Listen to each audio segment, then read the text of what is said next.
Hay Phật kính bạch Thầy, kính thưa toàn thể đại chúng. Sáng hôm nay mình sẽ tiếp tục ngồi thiền trước khi mình bắt đầu lễ hàng tuần. Giờ đây mời đại chúng mình chọn một tư thế ngồi. Mình ngồi cho thoải mái, giữ lưng vừa thẳng, thả lỏng hai vai, buông thư toàn thân.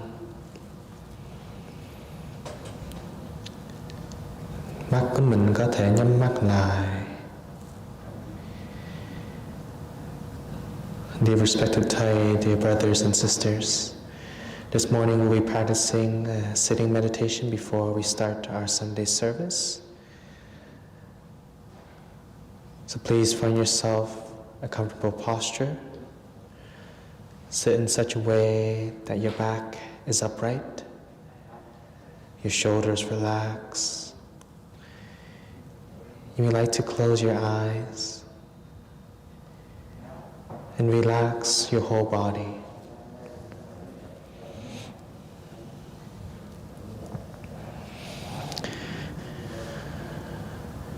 Và chúng ta chú tâm về hơi thở của mình.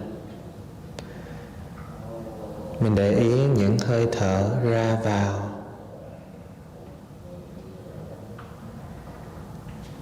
Mình thở vào, mình nhận biết đây là hơi thở vào. Mình thở ra, mình nhận biết đây là hơi thở ra. Mình không cần ép hơi thở. Mình cho thở tự nhiên.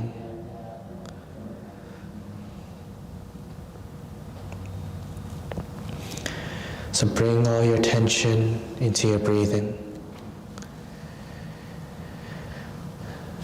As you breathe in, you become aware that this is your in-breath. And as you breathe out, you become aware that this is your out-breath.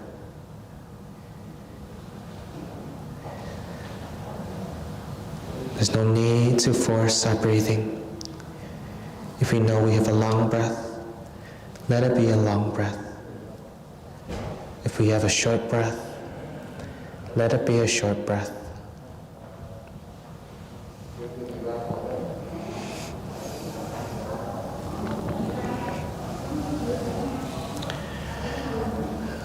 Chúng ta không cần suy nghĩ bất cứ gì về quá khứ hoặc lo về tương lai. Chú tâm về hơi thở để mình chăm sóc thân tâm của mình.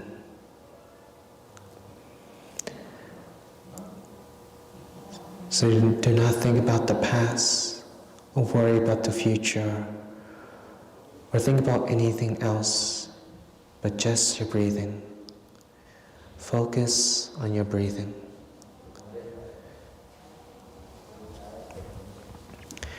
Chúng ta sẽ bắt đầu buổi ngồi thiền bằng 3 tiếng chuông.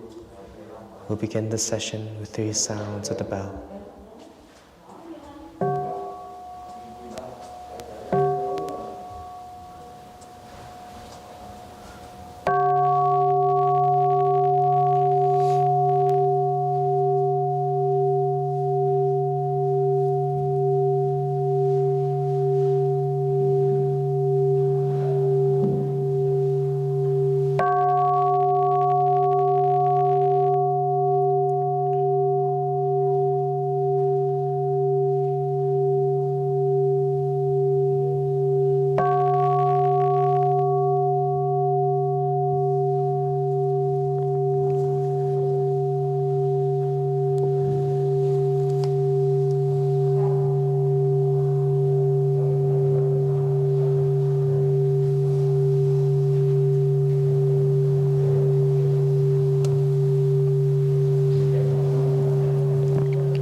Tôi biết tôi đang thở ra,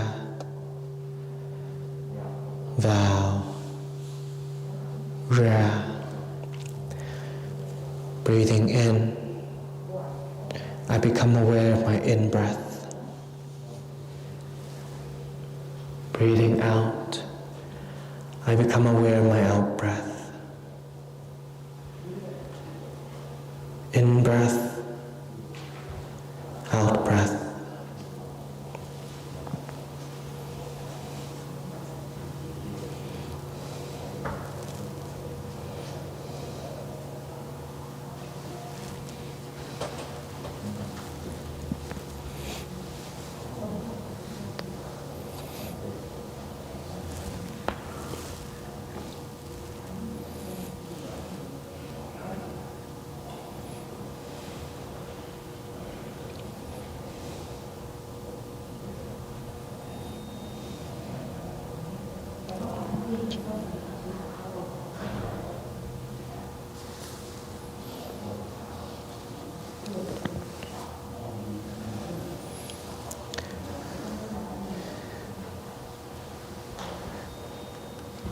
Thở vào, tôi thấy tôi là bông hoa.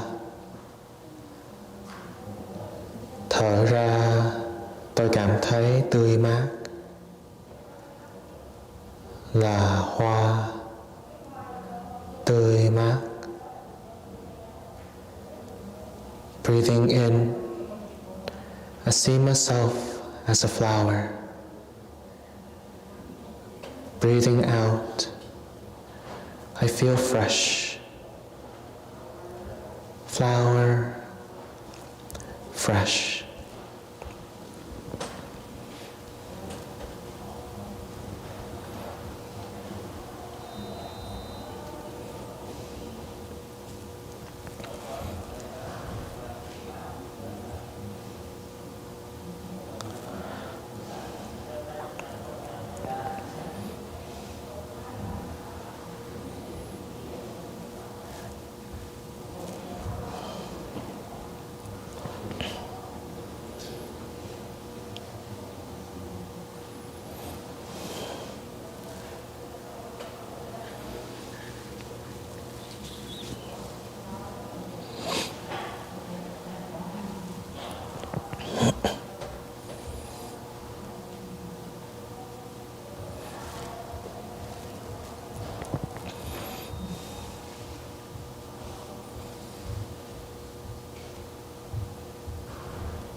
Thở vào, tôi thấy tôi là trái núi. Thở ra, tôi cảm thấy vững vàng, là núi vững vàng. Breathing in, I see myself as a mountain. Breathing out, I feel solid. Mountain, solid.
Thở vào, tôi trở nên không gian mênh mông.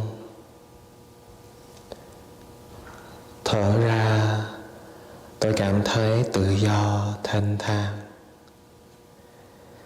không gian, thanh thản. Breathing in, I see myself as space. Breathing out, I feel free. Space, freedom.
Please take some time to release and massage your legs.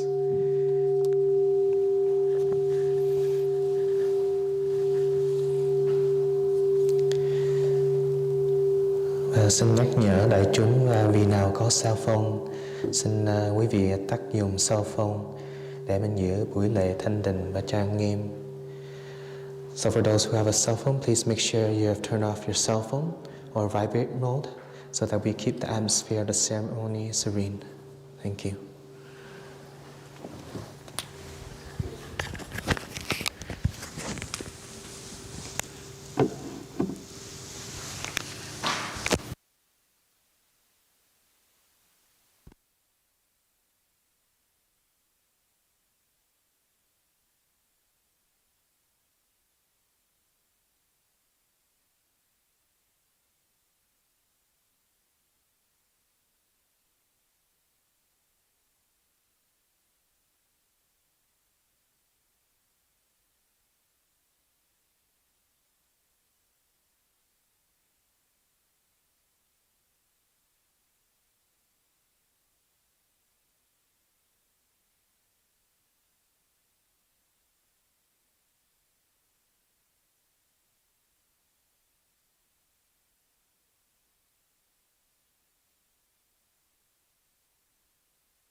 trầm hương đốt, sông ngạc mười phương. Nguyện kính đức nghiêm từ vô lượng, cầu xin chứng tâm thành chúng con. Vần khói kết mây lành cúng dường, đạo nhiệm màu đã lan truyền nơi cùng nơi. Nhờ chân lý chúng sanh đều thoát luân hồi, đồng quỷ kinh quỷ dưới đại sen. Dân đó thôn tinh khiết màu thắm tươi cành, đài quang minh sáng huy hoàng trang nghiêm.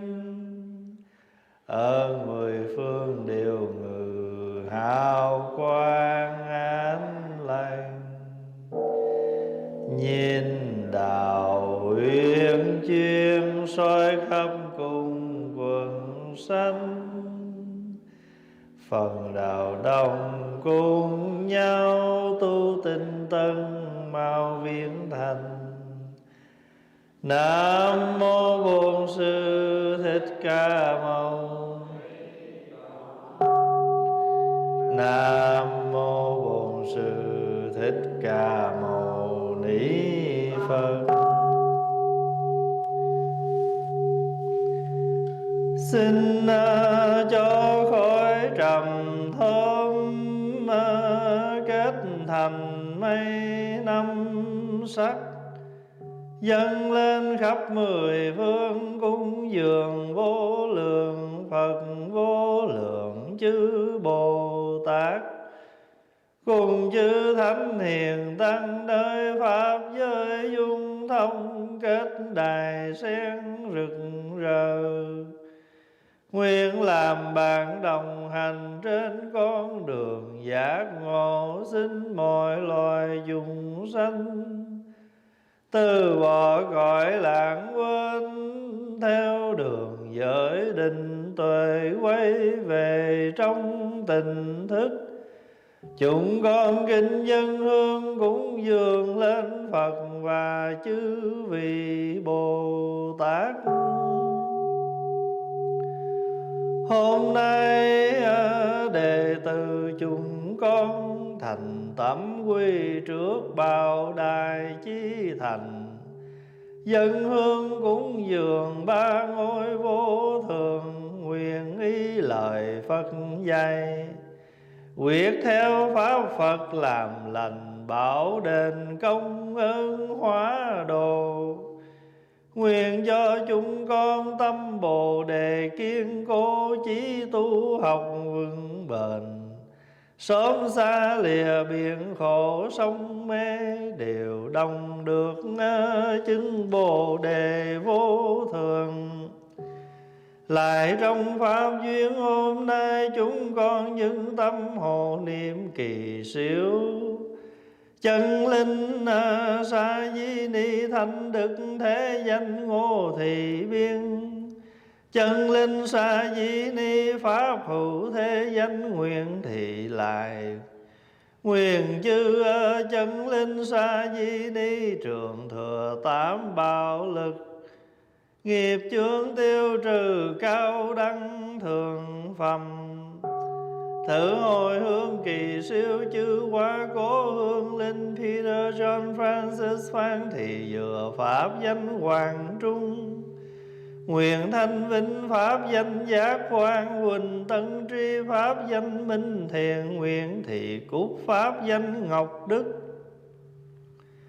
Huỳnh Vinh pháp danh Huỳnh Nhật Hiền. Ưng Ngọc Mai tức Huỳnh Thể Kiệt, Tô Huyền Linh pháp danh Minh Chi. Nguyện Thanh Dương từ Phúc Thái, Lê hữu tâm nguyện hiếu liêm, pháp danh minh chánh độ thì nghĩa, pháp danh diệu tâm. Trần quyền trang tài nguyện văn, cứ đặng thị quý trần nghiệp. Đào hữu ở châu trần văn, trần thị hai pháp danh ngọc bưu bò thì. Văn bé pháp danh thiền duyên lâm, văn chương pháp danh văn vân nguyện văn đạt chỗ Ses Maria. Huỳnh Phước Lộc pháp danh minh hải, Lý Thị Trang pháp danh diệu âm, Hồ Kim Loan pháp danh tình ngọc. Phùng Há nhạc sĩ Lam Phương thế danh Lâm Đình Phùng, thể pháp danh ngộ trí nhân. Huỳnh Mai pháp danh Lâm Tức Lưu, Tô Lâm Tô Anh nguyện Bá Huy pháp danh Minh Quy. Nguyện Thị Như Đặng Thị Như Mân Đinh Văn Đầm Huỳnh. Trần Phước Nguyên Lê Quang Điệp pháp danh Nhận Hồng Tổn Nữ Hành Phương pháp danh Tâm Chinh. Nguyện Hương Linh Độ Thị Minh pháp danh Hành Mân. Phạm Thị Bế pháp danh Diệu Anh. Võ Thị Nhi pháp danh diệu hành, khu thuận lợi. Tất cả chư hương linh nương nhờ tám bảo lực. Nghe kinh thính pháp liệu ngộ vô thường, cầu vãng sanh tịnh độ. Lại xin Quan Âm Bồ Tát mật thủy giả hộ chư phần tử Lê Minh Sang, Lê Văn Thanh Trần Đức pháp danh Nguyên Trọng, Tất Kim Miên nguyện Lâm Hữu Lưu Hữu Thời, nguyện Thị Giang pháp danh Từ Lãng. Nguyện tất cả các phần tử nương nhờ tám bảo lực, thân tâm an tịnh bình tật tiêu trừ, giả đạo bình an các tường như nguyện. Nguyện Phật tử Lê Thị Tô pháp danh diệu tình, Lâm Cung pháp danh tuệ minh cảnh. Các phần tử nghiệp chướng tiêu trừ, hiện đời sanh thuận tự an, một hậu lâm chung vàng sanh tịnh độ. Ngưỡng mong oai đức từ bi quan lâm đạo tràng, xót thương gia hộ. Nam mô Hương Cúng Dường Bồ Tát, Nam mô Chứng Minh Sư Bồ Tát, Nam mô Đạo Tràng Hội Thượng Vô Lượng Thánh Hiền.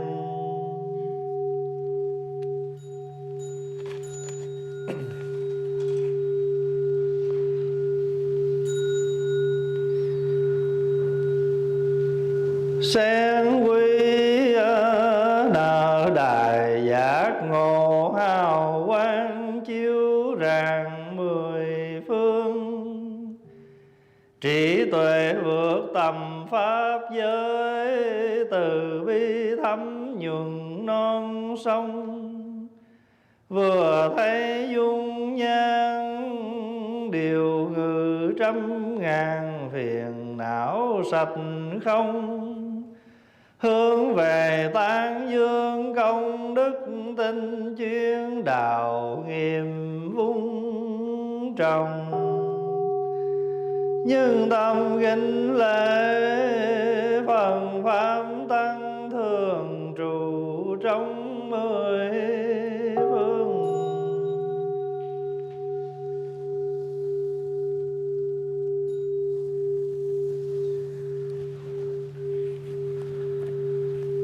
Những tâm đảnh lễ Đức Bổn Sư Từ Phụ Thích Ca Mâu Ni.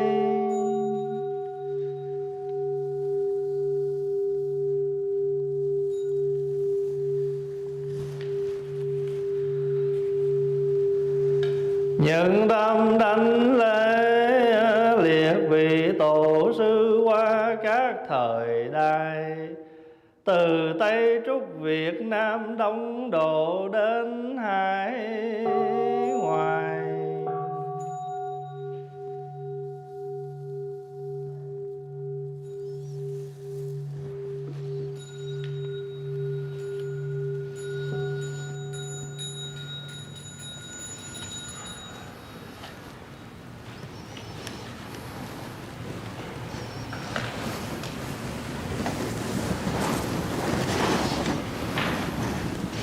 Kính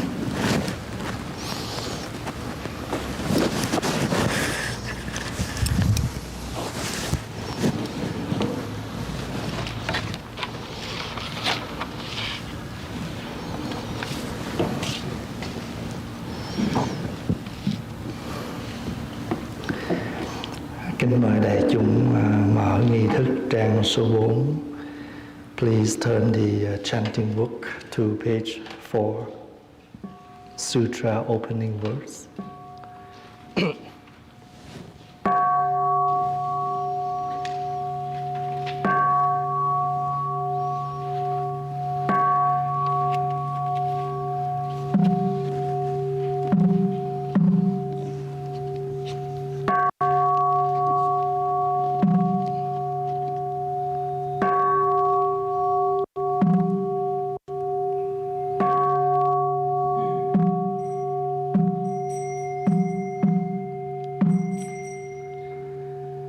Nam mô tassa bhagavato arahato samma sambuddhassa. Nam mô tassa bhagavato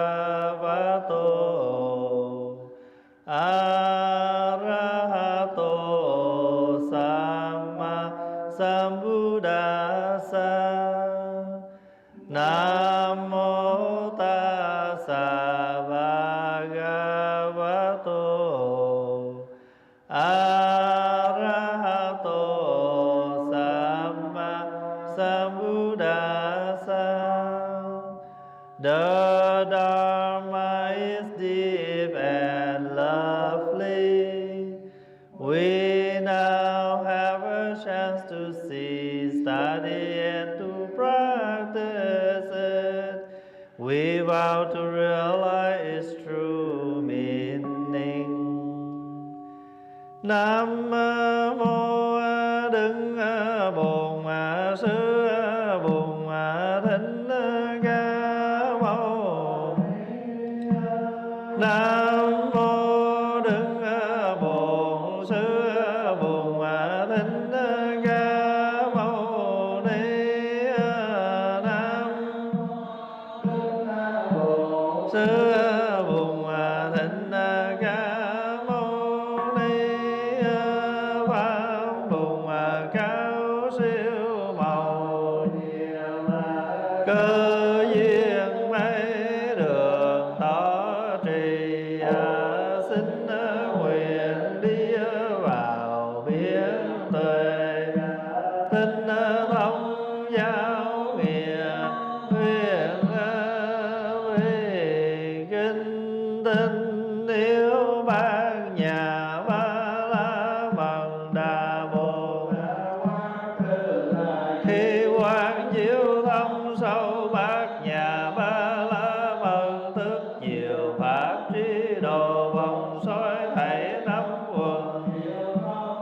Từ tánh thực chứng điều ấy sống Ngài vượt thoát tất cả mọi khổ đau ách nạn. Nghe đây xá lời từ khác gì không không, chẳng khác gì sắc sắc chính thực là không không, chính thực là sắc con.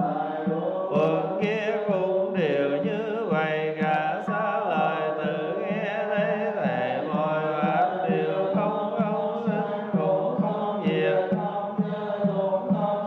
không thêm cũng không bớt, cho nên không có sắc lo thường, cũng không có anh thức, không có dạy thân thị xảo khác. Vì xuất pháp sáu trần không có 18 giới, từ nhãn đến ý thức không hề có vô minh. Vô minh cho đến không lào từ, cùng không hết lào từ, không khổ tâm diệt đạo không trí cùng.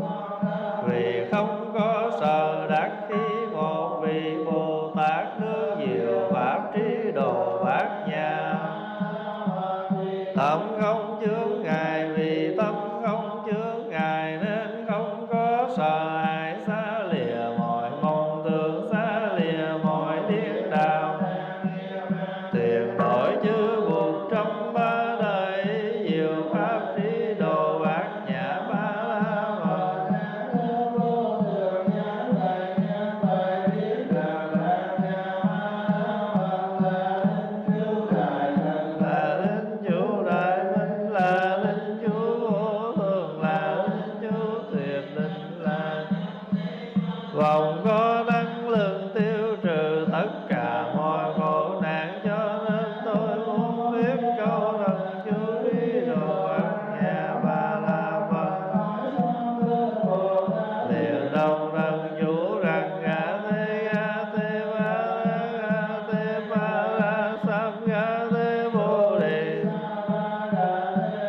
te pa ra ga te pa ra sam ga te bồ đề xoa ga te pa ra ga te xoa.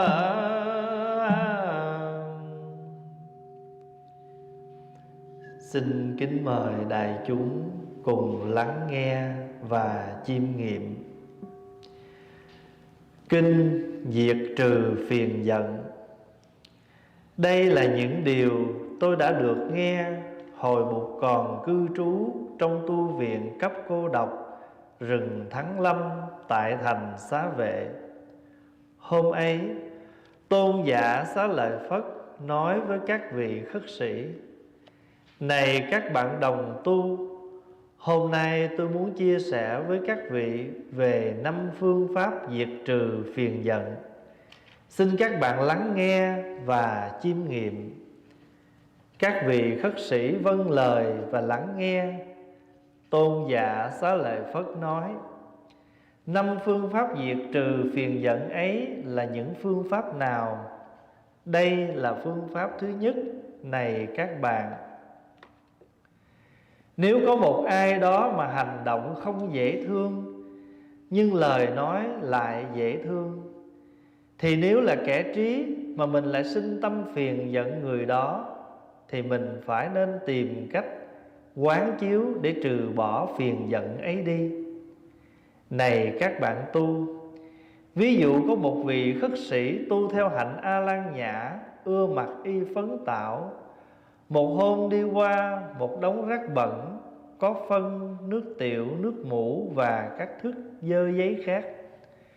Trông thấy một tấm vải còn lành lặn. Vị ấy dùng tay trái cầm miếng vải lên và lấy tay phải căng cho nó thẳng. Thấy miếng vải chưa bị rách thủng mà cũng chưa bị phân, nước tiểu, nước mủ và các thức dơ bẩn khác dính vào, vị ấy liền xếp miếng vải lại, cất lấy, đem về nhà để giặt sạch và may chung với các tấm vải khác làm y phấn tảo. Cũng như thế, này các bạn tu, khi có một người mà hành động không dễ thương, nhưng lời nói còn dễ thương, thì ta hãy đừng để tâm nghĩ tới hành động của người ấy, mà chỉ nên chú ý tới lời nói dễ thương của người ấy để có thể dứt trừ sự phiền giận. Người có trí phải nên thực tập như vậy. Đây là phương pháp thứ hai. Nếu có một ai đó mà lời nói không dễ thương nhưng hành động dễ thương, thì nếu là kẻ trí mà mình lại sinh tâm phiền giận người đó, thì mình phải nên biết cách quán chiếu để trừ bỏ phiền giận ấy đi. Này các bạn tu, ví dụ như cách thôn xóm không xa có một hồ nước sâu, nhưng mặt nước lại bị rêu cỏ che lấp. Lúc bấy giờ có một người đi tới gần hồ, tự thân đang bị sự đói khát và nóng bức hành hạ. Người ấy cởi áo để trên bờ hồ, nhảy xuống, dùng hai cánh tay khoác rêu cỏ ra và khoan khoái mặc tình tắm rửa và uống nước mát dưới hồ. Cũng như thế, này các bạn tu, khi có một người mà lời nói không dễ thương nhưng hành động dễ thương, thì ta hãy nên đừng để tâm nghĩ tới lời nói của người ấy, mà chỉ nên chú ý tới hành động dễ thương của người ấy thôi, để có thể dứt trừ sự phiền giận của mình. Người có trí phải nên thực tập như vậy.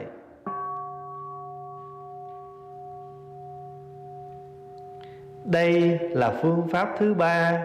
Này các bạn, nếu có một ai đó mà hành động không dễ thương, lời nói không dễ thương, nhưng trong tâm tư vẫn còn một chút dễ thương, thì nếu là kẻ trí mà mình lại sinh tâm phiền giận người đó, thì mình phải nên tìm cách quán chiếu để trừ bỏ phiền giận ấy đi. Này các bạn tu, ví dụ có một người đi tới một ngã tư kia, kiệt sức, khát nước, thiếu thốn nóng bức và phiền muộn. Tại ngã tư ấy có một vết chân trâu, trong ấy còn đọng lại một ít nước mưa. Vị này nghĩ, mặc dù nước trong vết chân trâu ở ngã tư đường này rất ít, nhưng nếu ta dùng tay hoặc lá cây để lấy thì rất có thể sẽ bị quấy cho nó đục ngầu lên và sẽ không uống được. Do đó sẽ không thể trừ bỏ sự khát nước, thiếu thốn, nóng bức và phiền muộn trong ta. Vậy ta hãy quỳ xuống, tay và đầu gối áp sát đất, dùng miệng mà uống nước trực tiếp. Người ấy liền quỳ dài xuống, tay và đầu gối áp sát đất, đưa miệng vào vết chân trâu mà uống. Cũng vậy, này các bạn tu, khi thấy một ai đó mà hành động không dễ thương và lời nói cũng không dễ thương, nhưng trong tâm vẫn còn một chút ít dễ thương, thì ta hãy đừng nên để tâm nghĩ tới hành động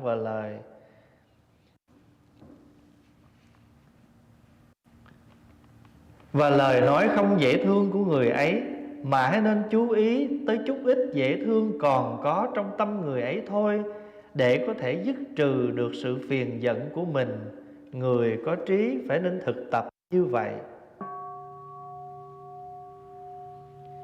Đây là phương pháp thứ tư. Này các bạn, nếu có một ai đó mà hành động không dễ thương, lời nói không dễ thương, mà trong tâm cũng không còn lại một chút gì gọi là dễ thương, thì nếu là kẻ trí mà mình sinh tâm phiền giận kẻ đó, thì mình phải nên tìm cách quán chiếu để trừ bỏ phiền giận ấy đi.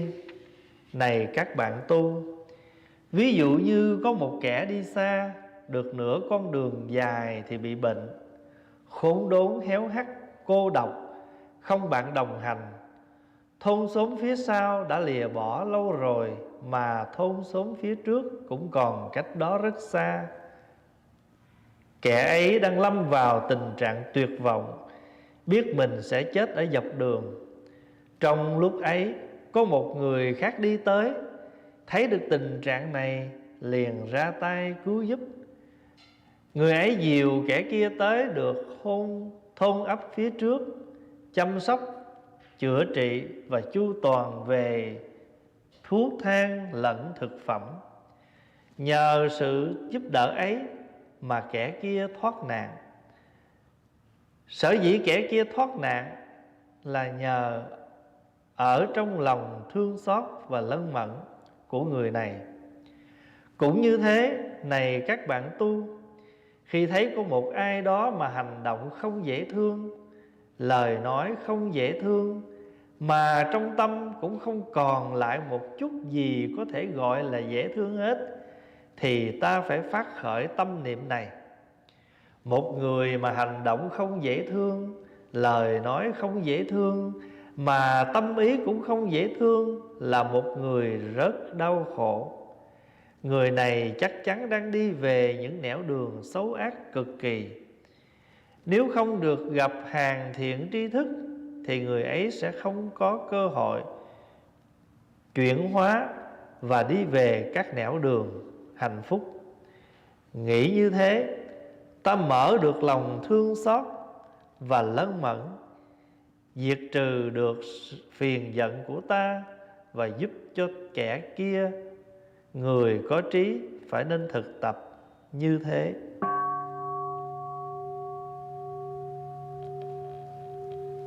Đây là phương pháp thứ năm.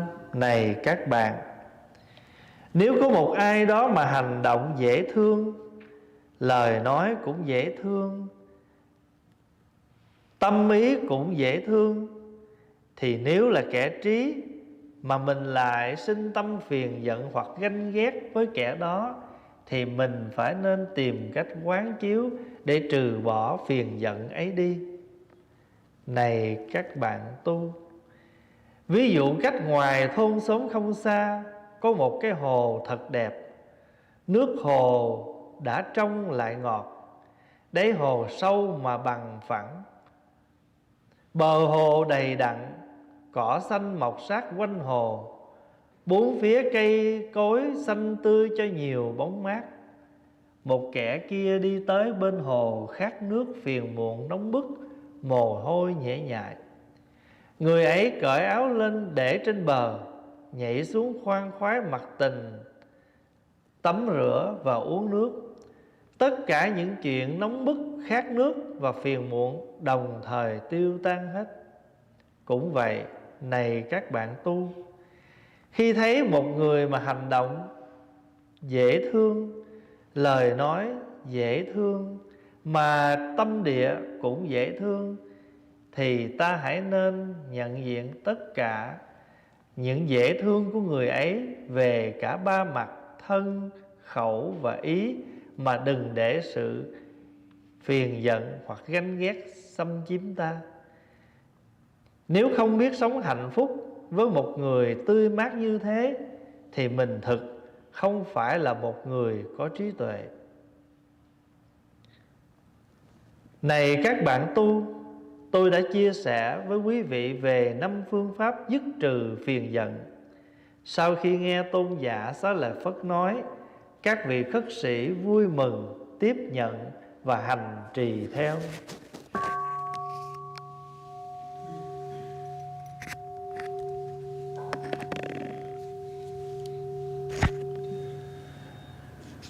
Discourse on the 5 ways of putting an end to anger.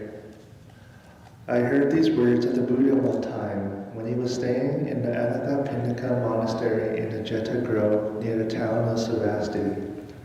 One day, the Venerable Shariputra said to the monks, "Friends, today I want to share with you 5 ways of putting an end to anger.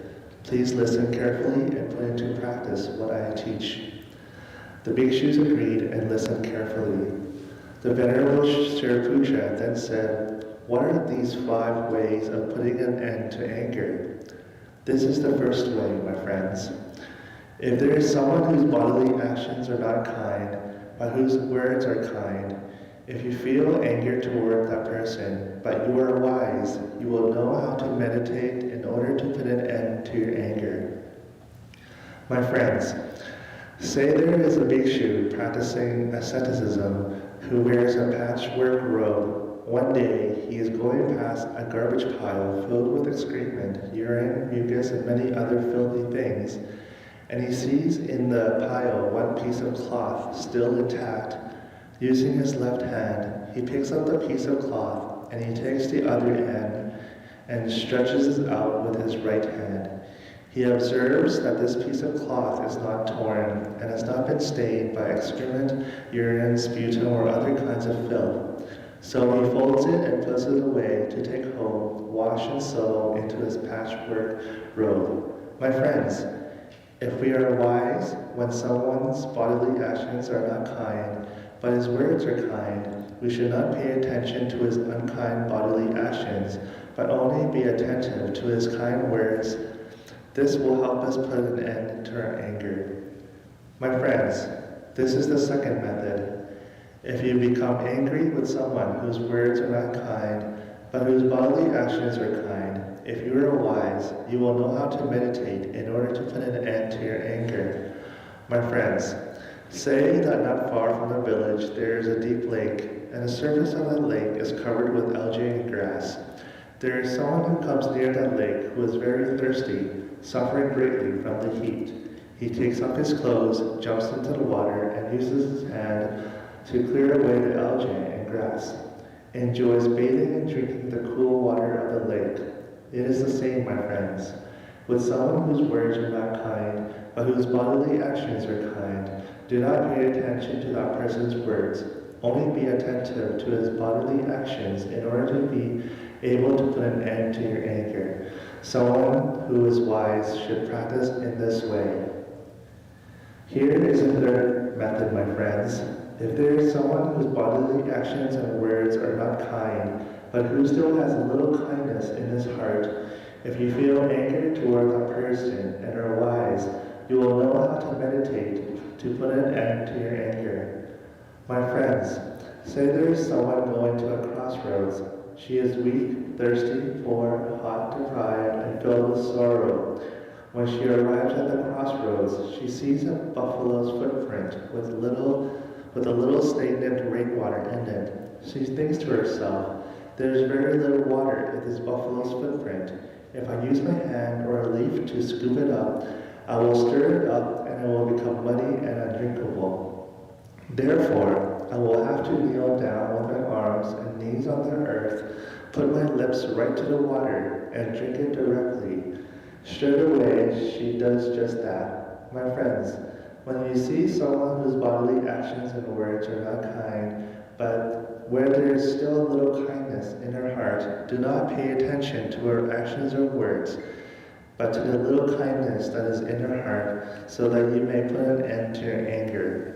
Someone who is wise should practice in that way.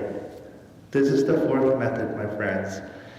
If there is someone whose words and bodily actions are not kind, and in whose hearts there is nothing that can be called kindness, if you are angry with that person and you are wise, you will know how to meditate in order to put an end to your anger. My friends, suppose there is someone on a long journey who falls sick. He is alone, completely exhausted, and not near any village. He falls into despair, knowing that he will die before completing his journey.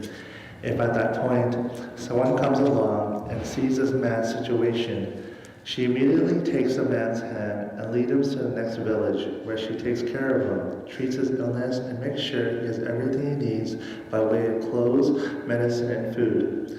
Because of this compassion and loving kindness, the man's life is saved.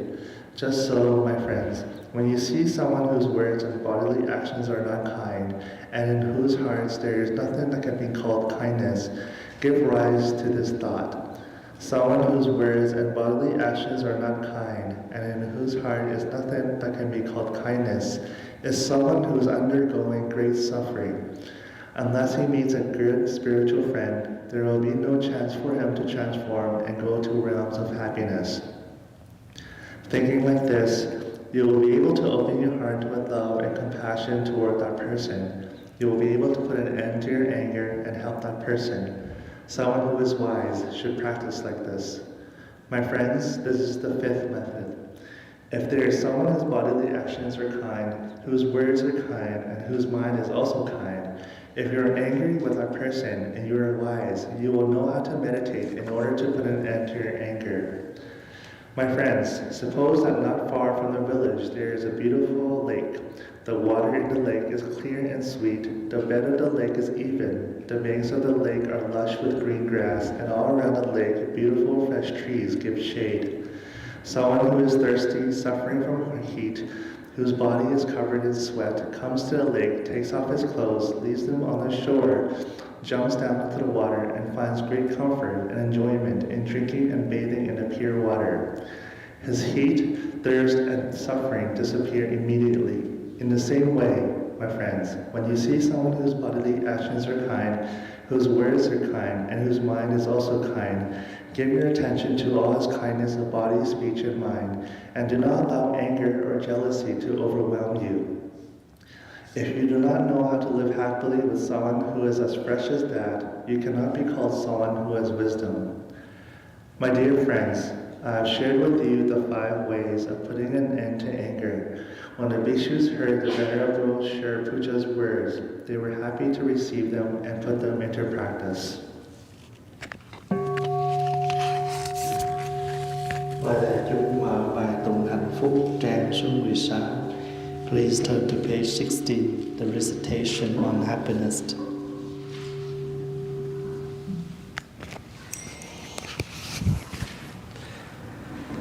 Chúng con được ngồi đây trong phút giây hiện tại, bao bọc bởi tăng thân, thấy mình thật may mắn sinh ra được làm người. Con xóm gầm chánh pháp, hạt bồ đề tươi tầm, lại có duyên đường sống hòa hợp trong tăng thân. Năng lượng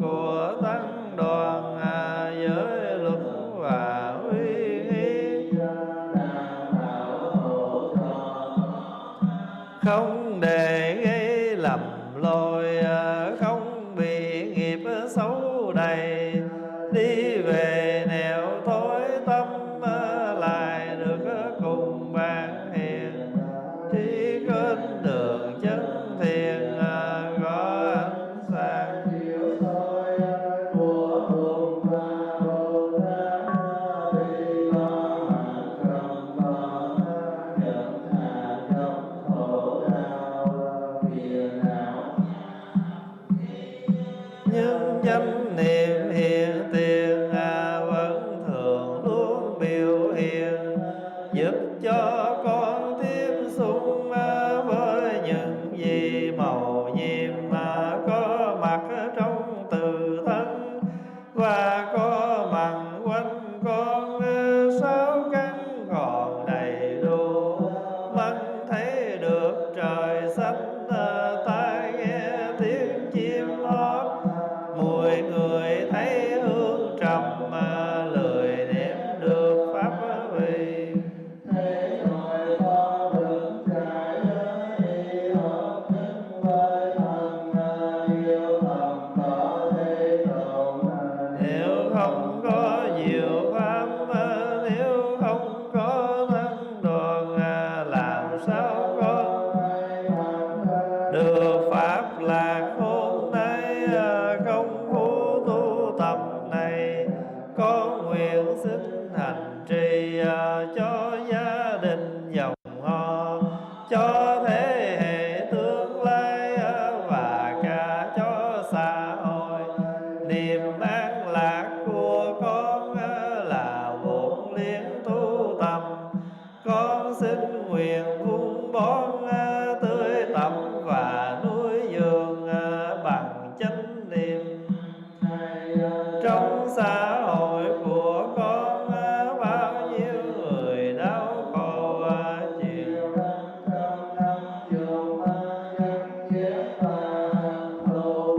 thấy đưa được cảnh ai có biết tâm hành trì điều phục.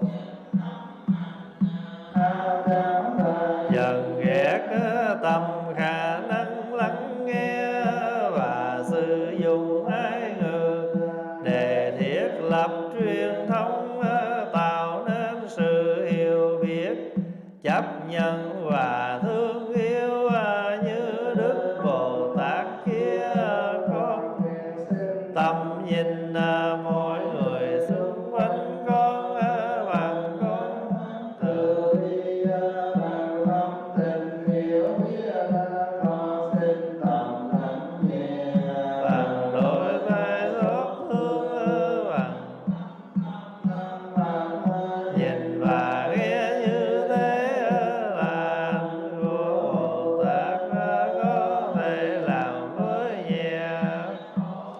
Trong lòng người đem lại niềm an lạc về cho cả hai phía. Chúng con ý thức rằng chính phiền nào si mê làm cho thế giới này trở thành nơi hòa cùng. Mà nếu tu tập chế tác được hiểu biết, cảm thông và thương yêu, chúng con sẽ tạo được tình độ ngay nơi này. Dù cuộc đời vô thường, dù sinh lão bệnh tử đã có đường đi rồi, con không còn lo sợ hạnh phúc. Hãy được sống trong tâm toàn thế, con được hành trì dời đến sống vững chãi lành thơi trong từng giây từng phút của cuộc sống hàng ngày, và trực tiếp tham gia vào sự nghiệp đầu sinh của Bụt và Bồ Tát giờ phút này. Càng cần xin lại đến thế con chứng minh gia mơ thọ. Đại chúng mở trang 22, page 22. Nguyện ngày an lành, đêm an lành, ngày đêm sáu thời thương an lành. Hồi ngồi cũng cầu an vào Bồ Tát tiêu tai giác chiết tường, Nam mô Đức Bồ Tát.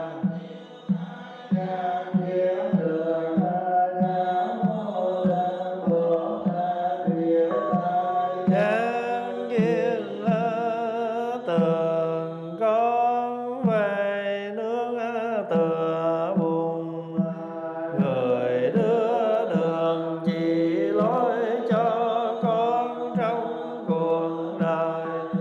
Con về nương tựa pháp, con đường của tình và sự hiểu biết.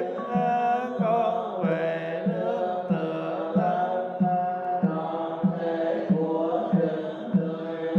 sống cuộc đời tỉnh thức, tâm diệu tạo công đức vô biên. Đệ tử xin hồi hướng cho chúng sanh mọi miền, pháp môn xin nguyện ông ơn nghĩa xin nguyện đền, phiền não xin nguyện đoạn, quả buồn xin chứng nên.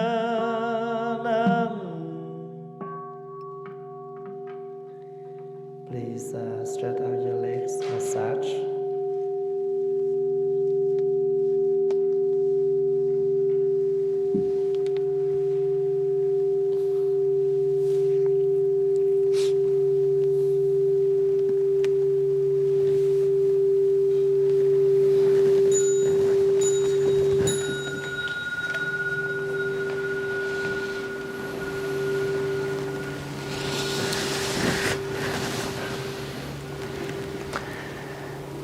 In gratitude to our parents, ancestors, we bow deeply to the Buddha, Dharma, and the Sangha in 10 directions. Đệ tử chúng con nhớ cha mẹ sinh thành, cúi đầu kính lễ Phật Pháp Tăng trong 10 phương.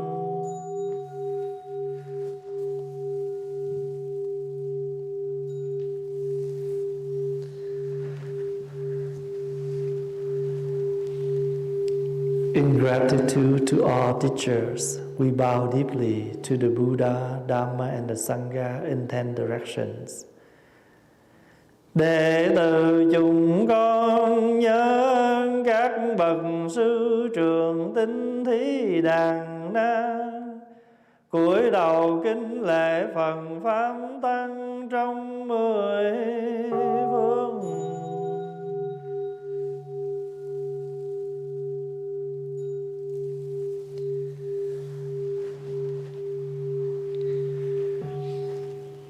In gratitude to all living beings, we bow deeply to the Buddha, Dharma, and the Sangha in 10 directions. Đệ tử chúng con nhớ mọi loài chúng sanh cúi đầu kính lễ Phật Pháp Tăng trong 10 phương.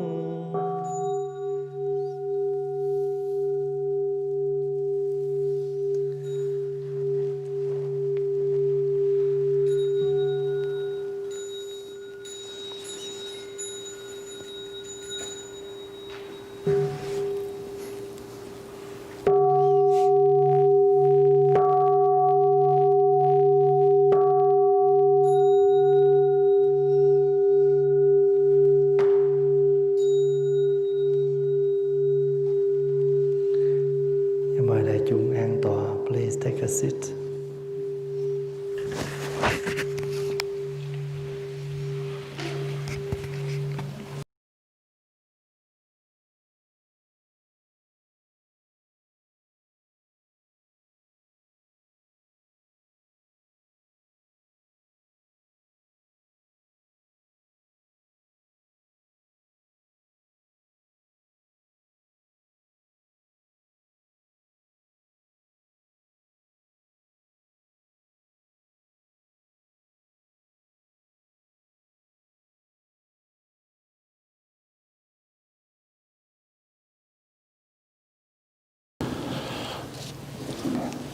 Nam mô Bổn Sư Thích Ca Mâu Ni Phật. Trước khi bắt đầu buổi thời cúng lễ, con xin phép được chia sẻ bằng tiếng Anh. Xin mời đại chúng cùng chắp tay niệm Phật. Nam mô A Bổn Sư Thích Ca Mâu Ni Phật.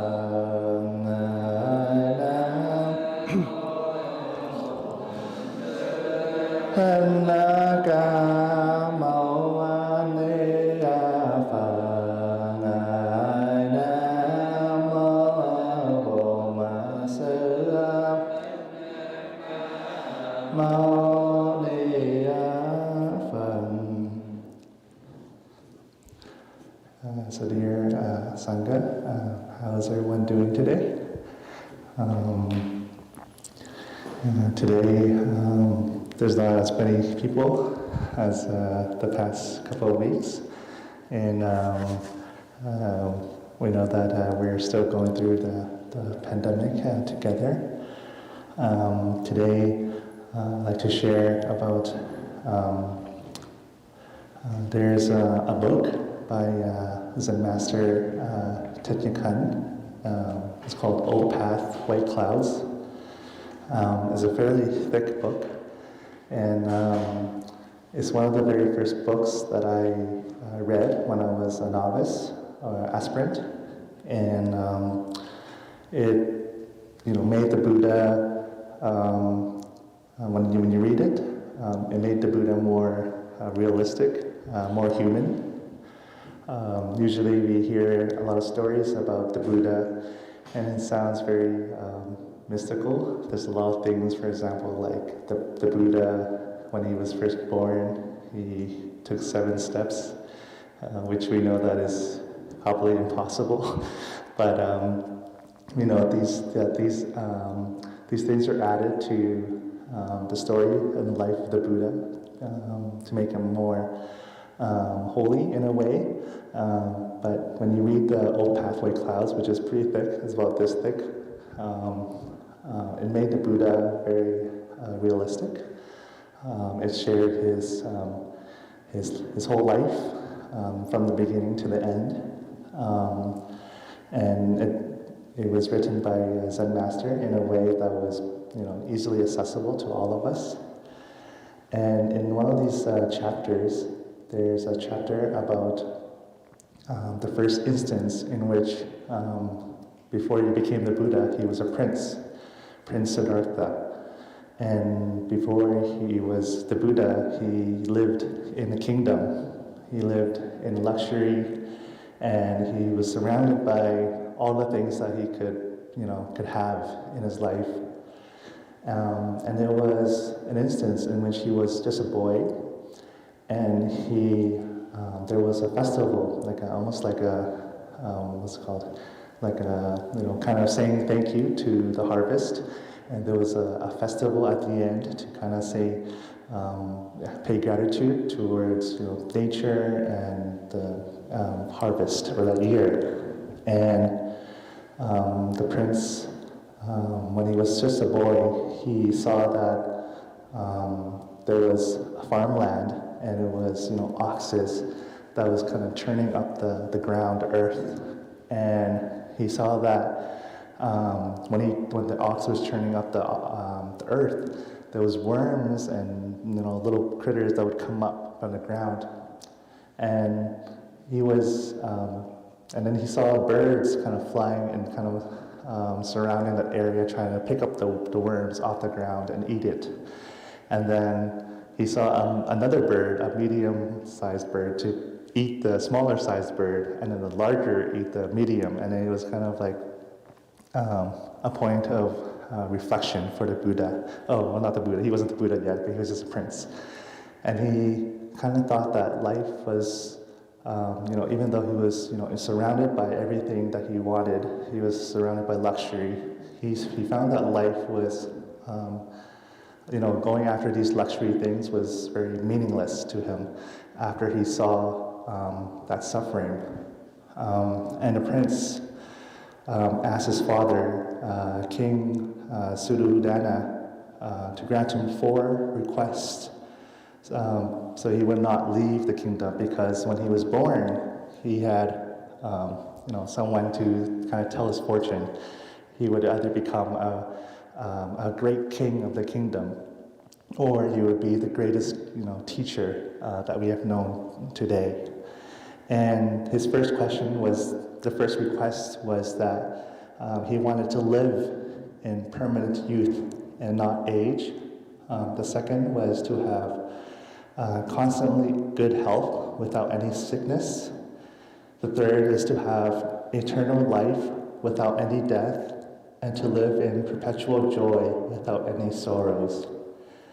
And as you can hear, that these requests was impossible for the king to grant for the prince. And at the request of the prince, he wanted to go out into the village and see the people, see the village.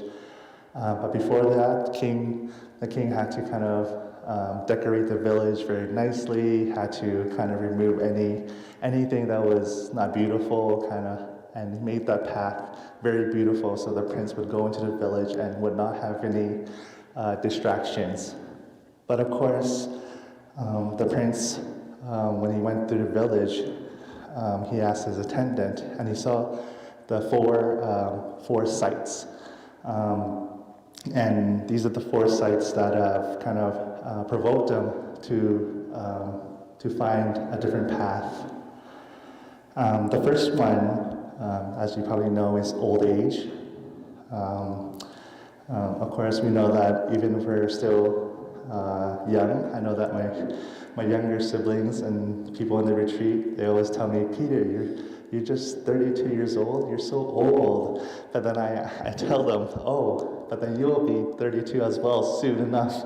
So I know that we think that with our youth, we always live forever. But of course, we know that when we get older, we know that our parents will also get older 1 year.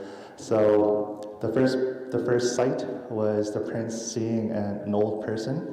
He was holding probably a cane, and that was the first sight that he saw. The second one was a sick person, and he saw that this person was sick, and he had lesions and stuff on this person. And there was a lot of people who were surrounding this person, and they were crying, and they were suffering. We know that aside from the person who was sick, the sick person is suffering, but also the people who are taking care of the person is also suffering.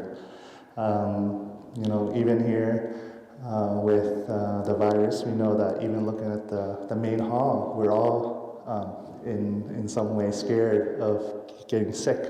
We wear masks, we try to keep our distance from each other.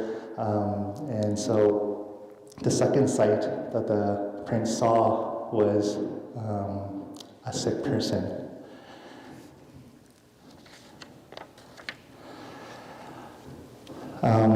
So just like even when we talk about sickness, we think that it's always like older people who get sick.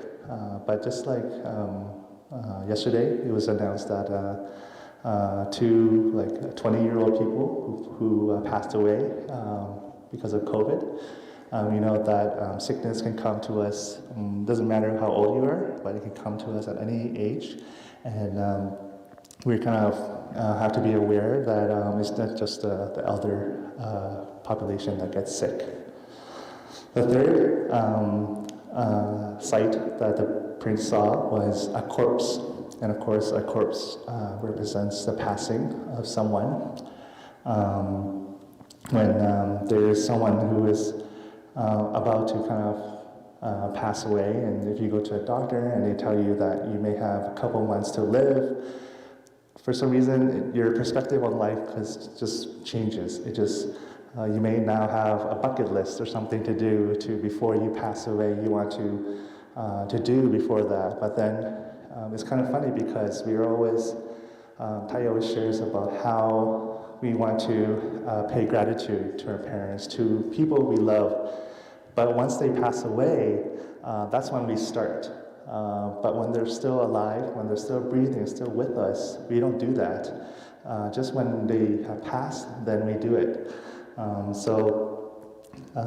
It's kind of a way to remind us that the person that you see today may not be present tomorrow, and so we have to live wholeheartedly with them and pay gratitude whenever they're still breathing and still be able to communicate with you before they passed.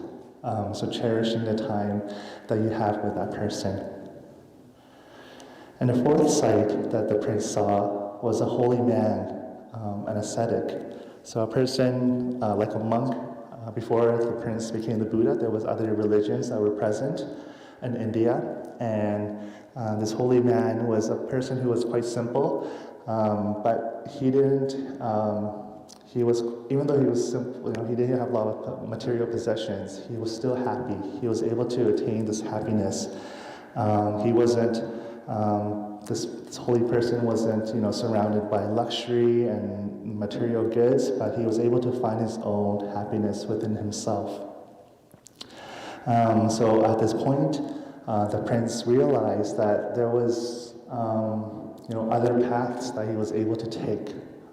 He didn't have to follow the path that the king gave to him, and that was to become a great king of the kingdom. So from these four sites, you can see that coming back to the four requests, that the four requests are impossible for the king to satisfy for the prince. So the first one was to live in permanent youth and not to age, which is impossible. The second one is to have constant good health without any sickness. So we know that even the most healthiest person that we know, the most fit person, will eventually get sick, whether it's a minor cough or something like that. The third one is to have eternal life without any death. We know that is also impossible. We know that we know someone who has passed in her life. If you're, as we mature, we know that our parents will get older, and eventually they will also pass. So realizing their presence and cherishing what they have done for us and paying gratitude towards that. And the fourth one is to live in perpetual joy without any sorrows. And sometimes we look for joy that is outside of us, external happiness. We think that it's something out of us and that we have to go and look for it. But there's happiness that is, in front of you, within you as well, that we have to be aware of, to realize even the simple fact of that we're breathing, still alive, still be able to sitting here. That is also a joy that we can be aware of. So from the four sites, old age, sickness, a corpse, and the holy man, that is what kind of prompted the prince to kind of leave his kingdom and set forth to finding the truth and eventually becoming the Buddha that we know. When we say going forth, it's about obtaining the truth of life, to finding the truth of suffering, of happiness. There's three types of, changes in the prince. The first one is the physical shift.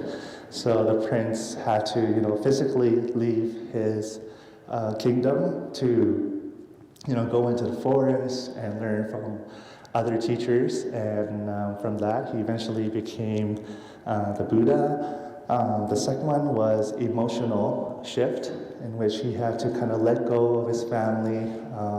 Back then, he was also married with a wife and kid, so he kind of had to let that go to find that truth.